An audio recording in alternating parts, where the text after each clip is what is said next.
साड़ी और भाटों के रिश्ता की बात का कहना है। छत्तीसगढ़ में तो कहावत है कि साड़ी आधा घरवाली होती है। एक से एक ही बात कहना चाहिए कि साड़ी के बिना भाटो रह नहीं सके और साड़ी के दिल की बात अपन घरवाले से कह नहीं सके। अब ये साड़ी और भाटो के बीच कौन सा रिश्ता है, ये सुर भैया जी की आवाज़ में।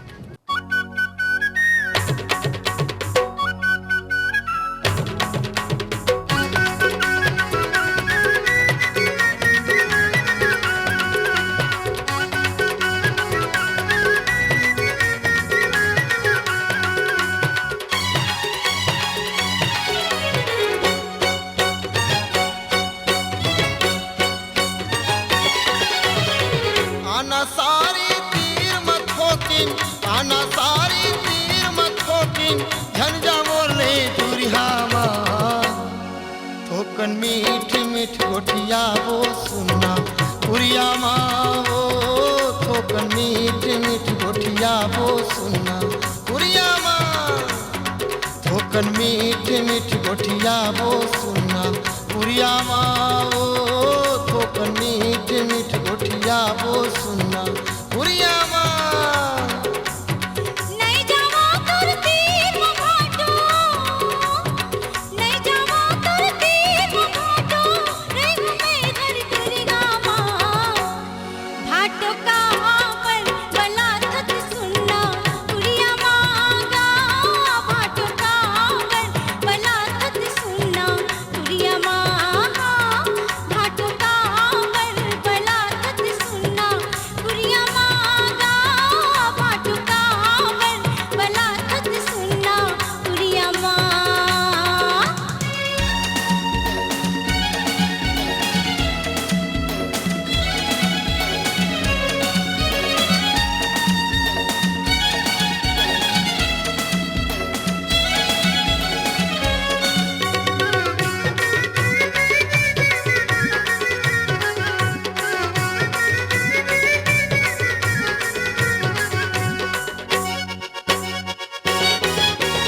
जब ले देखे हवा तोला वो सारी नियत बदल गई ईमान से। रुख सवाना तोर मुस्काई माँ, मर जाती हूँ मैं जान से। रुख सवाना तोर मुस्काई माँ, मर जाती हूँ मैं जान से। गदराए भर तोर जवानी, गदराए भर तोर जवानी, देखियो नहावत तरिया माँ। थोकन मीठ मीठ गोठिया वो सुनना पुरिया माँ, वो थोकन मीठ मीठ गोठिया वो सुनना पुरिया माँ। थोकन मीठ मीठ गोठिया वो सुनना पुरिया माँ, वो थोकन मीठ मीठ गोठिया वो सुनना पुरिया माँ।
पुरिया माँ थोकन मीठ मीठ गोठिया वो सुनना पुरिया माँ ओ थोकन मीठ मीठ गोठिया वो सुनना पुरिया माँ थोकन मीठ मीठ गोठिया वो सुनना पुरिया माँ ओ थोकन मीठ मीठ गोठिया वो सुनना पुरिया माँ भाटो कावर बला कस सुनना पुरिया मांगा भाटो कावर बला कस सुनना पुरिया माँ थोकन मीठ मीठ गोठिया वो सुनना पुरिया माँ